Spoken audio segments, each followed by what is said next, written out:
Bismillahirrahmanirrahim. Assalamualaikum warahmatullahi wabarakatuh. Bismillah, alhamdulillah, wassalatu wassalamu ala rasulillah. Asyhadu an la ilaha illallah wahdahu la syarikalah. Wa asyhadu anna sayyidana Muhammadan abduhu wa rasulullah nabiyya wa rasulah ba'dah. Allahumma sholli wa sallim ala sayyidina Muhammadin wa ala alihi wa sahbihi ajmain amma ba'du. Rabbi shrah li sadri wa yassir li amri wahlul 'uqdatam min lisani yafqahu qawli fatahu ya alim. Alhamdulillah, pada kesempatan kali ini kita semua masih diberikan kesehatan, ya. Mudah-mudahan juga kesehatan itu juga diiringi dengan kebahagiaan, ya. Selanjutnya yang sama-sama kita hormati Bapak Dr. Sulaiman, Bapak Zaka dan Ibu Silpa, serta rekan-rekan sekalian yang dirahmati Allah Subhanahu wa Ta'ala. Pada kesempatan kali ini, mohon izin saya ingin menyampaikan salah satu materi dari mata kuliah filsafat ilmu, yaitu berkaitan dengan ontologi, kemudian epistemologi, dan aksiologi. Ya. Sebagaimana kita mafhum bersama bahwa wilayah kajian filsafat itu, ya, itu terbagi menjadi 3 bagian dasar, yaitu pada wilayah ada, kemudian wilayah pengetahuan, yang ketiga itu adalah wilayah nilai. Jadi kajian filsafat itu sendiri ada 3 pembahasan penting. Jadi ada 3 pembahasan penting dalam kajian filsafat. Yang pertama itu adalah ontologi, ya. Kemudian yang kedua epistemologi, dan yang ketiga adalah aksiologi. Mari kita sama-sama bahas satu persatu, ya. Yang pertama itu adalah tentang ontologi. Ontologi berasal dari bahasa Yunani yang artinya yaitu berasal dari kata ontos dan logos. Ontos itu artinya ada, ya. Sedangkan logos itu artinya ilmu, ya. Maka dengan demikian yang dimaksud dengan ontologi itu adalah ilmu yang mempelajari tentang keberadaan atau ilmu yang mempelajari tentang hakikat sesuatu atau keberadaan sesuatu, ya. Atau kalau kita sederhanakan, ontologi itu ilmu yang berbicara tentang apa, gitu, ya. Kalau kita contohkan kepada salah satu objek, ya, maka di situ ontologi itu berbicara tentang akan menganalisis, akan memeriksa betul atau tidak objek itu ada, gitu, ya. Sebagai contoh, kalau misalnya keberadaan apa ya, rumah. Sebelum ke kita membahas ke contoh rumah atau benda lainnya, kursi atau meja dan lain sebagainya. Nah, kita berbicara kenapa kok ontologi ini menjadi harus dibahas, gitu, ya. Kenapa kok dalam filsafat ini ontologi ini menjadi bagian penting, ya. Nah, karena kadang-kadang apa yang kita lihat itu tidak sama, tidak sesuai realitanya, gitu. Maksudnya mungkin kita beranggapan bahwa sesuatu itu seperti A, gitu. Tapi setelah kita telusuri ternyata kenyataannya itu justru bukan A, gitu, ya. Sebagai contoh, ketika kita melihat ke jalan aspal, ya, jalan raya di siang hari yang panas, gitu, ya. Di situ kita akan melihat di atas jalan raya itu seakan-akan terdapat aliran air yang kita sebut dengan fata morgana. Namun manakala kita datangi lebih dekat lagi, kita telusuri lebih dekat lagi, ternyata anggapan kita bahwa di atas jalan itu ada air ataupun kita sebut tadi fata morgana ternyata tidak ada. Nah, ini menunjukkan bahwa asumsi kita dengan realita itu ternyata tidak sesuai. Contoh lain, langit. Manakala kita melihat ke langit, khususnya di siang hari ya, nah, itu kita melihat indah sekali langit itu.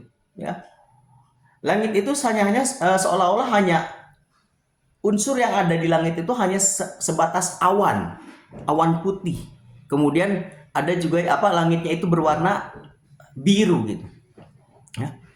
Namun ketika kita telusuri lebih lanjut, ya, atau mungkin kita lihat lebih dekat lagi, baik itu mungkin dengan naik pesawat ataupun bagaimanapun itu caranya, ternyata di langit itu tidak berwarna biru gitu. Bahkan bukan hanya ada awan saja gitu, ya. Terdapat berbagai macam benda-benda yang ada di langit, ya, ada meteor, planet-planet dan lain sebagainya. Nah, ini juga mengindikasikan bahwa ternyata apa yang kita lihat itu, asumsi kita itu ternyata tidak sesuai dengan kenyataannya. Nah, ontologi ini membahas tentang benar atau tidak gitu. Keberadaan sesuatu itu yang kita anggap ada itu gitu. Ya, itu ontologi. Kemudian untuk mengetahui benar atau tidak, ada atau tidak hakikat sesuatu itu, tentunya diperlukan keilmuan gitu ya. Diperlukan keilmuan, diperlukan cara agar kita mendapatkan jawaban yang pasti. Nah, maka selanjutnya ilmu yang selanjutnya akan sebagai pendukung dari ontologi itu sendiri adalah epistemologi. Ya. Kita kembali dulu kepada tadi contoh kursi. Nah, sebelum kita ke epistemologi, kita kembali dulu kepada contoh kursi tadi. Ya. Kita semua mengetahui bahwa kalau ada pertanyaan apa itu kursi gitu, ya. Apa itu kursi? Maka rata-rata semua akan menjawab, walaupun mungkin bisa saja fungsinya kursi itu bisa juga untuk yang lain ya. Rata-rata semua akan menjawab bahwa fungsi kursi itu adalah tempat untuk duduk, tempat yang digunakan untuk duduk. Ya. Nah itu dalam ontologi itu, kaidahnya itu apa itu kursi gitu. Ya. Apa itu kursi? Kursi adalah tempat yang digunakan untuk duduk. Nah, berbeda-beda bermacam-macam jenis kursi. Ya. Dari sisi bahan ada kursi yang terbuat dari kayu, ada yang terbuat dari plastik, ada yang terbuat dari besi. Kemudian dari jenisnya juga ada yang empuk, ada yang keras, ada yang bisa goyang dan lain sebagainya. Dari bentuknya ada yang bulat, ada yang muter dan lain sebagainya. Berbagai macam jenis kursi itu sendiri. Namun dari berbagai macam perbedaan jenis kursi, bentuk kursi, bahan kursi, itu semua disatukan dalam satu definisi bahwa kursi adalah tempat untuk duduk. Nah, itulah ontologi. Apa itu kursi? Ya kan? Nah, namun kita kan tadi tidak akan tahu apa itu kursi kalau kita tidak belajar, gitu kan? Tidak belajar. Maka pertanyaan selanjutnya adalah bagaimana, kan gitu. Ya. Orang mungkin tidak akan bisa membuat kursi. Tidak akan bisa membuat rumah ketika dia tidak tahu caranya membuat kursi. Maka epistemologi berbicara tentang bagaimana. Ya. Epistemologi ini berasal dari bahasa Yunani juga, yaitu episteme dan logos. Episteme itu artinya pengetahuan dan logos itu artinya ilmu. Jadi epistemologi itu adalah yang membahas tentang pengetahuan. Dalam epistemologi ini, sesuatu akan dilihat dari sudut pandang bagaimana sesuatu itu ada, atau bagaimana cara mewujudkannya, bagaimana cara keilmuannya itu ada, bagaimana cara kursi itu ada, bagaimana cara membuat rumah. Nah, itu berada di wilayah epistemologi, ya. Sehingga epistemologi ini ya, berbicara tentang sumber, karakteristik, alasan, ya. Kemudian dasar bukan alasan, dan bagaimana cara mendapatkan pengetahuan itu sendiri. Ya. Kalau kita kaitkan dengan contoh ontologi tadi, ya, yaitu kursi. Ya. Kalau ontologi berbicara apa itu kursi, kursi adalah tempat yang digunakan untuk duduk. Maka epistemologi akan berbicara tentang bagaimana cara membuat kursi, bagaimana cara membuat rumah. Nah, kalau kita berbicara bagaimana, pasti ini orang akan berbeda-beda gitu ya. Maka dalam aliran filsafat, dalam epistemologi, masing-masing aliran filsafat itu mempunyai caranya masing-masing. Mempunyai caranya sendiri dalam memperoleh ilmu pengetahuan. Sebagai contoh, kaum empirisme mengatakan bahwa sesuatu itu layak dikatakan sebagai ilmu pengetahuan, atau ilmu pengetahuan itu, sumber pengetahuan itu adalah dari indera. Itu kaum empirisme. Sedangkan kaum rasionalisme mengatakan bahwa sumber ilmu pengetahuan itu berasal dari akal. Artinya, sesuatu itu kalau tidak berakal ataupun tidak masuk akal atau tidak rasional, maka belum layak dikatakan dengan ilmu pengetahuan. Nah, pun demikian dengan pembuatan kursi itu. Pasti orang akan mempunyai caranya masing-masing. Dalam pembuatan rumah juga sama. Orang akan mempunyai caranya masing-masing. Desainnya masing-masing. Bentuknya masing-masing. Tergantung dari dasar dari ilmu pengetahuan mereka sendiri tentang desain. Ya, tentang konstruksi rumah itu sendiri. Ya, maka epistemologi ini akan mengalami hal yang berbeda-beda dalam bagaimana cara mendapatkan ilmu pengetahuan tadi. Ya. Kemudian, setelah kita berbicara tentang apa, kemudian bagaimana, tentunya kita akan melangkah kepada selanjutnya, untuk apa, ya? Atau yang lebih kenal dalam ilmu filsafat, yaitu dengan istilah aksiologi. Aksiologi berasal dari bahasa Yunani juga, yaitu dari aksio dan logos. Aksio itu artinya nilai, ya. Logos itu artinya ilmu. Maka dengan demikian, aksiologi itu adalah ilmu yang berbicara tentang nilai atau kegunaan. Ilmu yang berbicara tentang untuk apa. Ilmu yang berbicara tentang kebermanfaatannya apa. Kalau kita contohkan tadi, kembali ke belakang, ontologi berbicara apa itu kursi, apa itu rumah.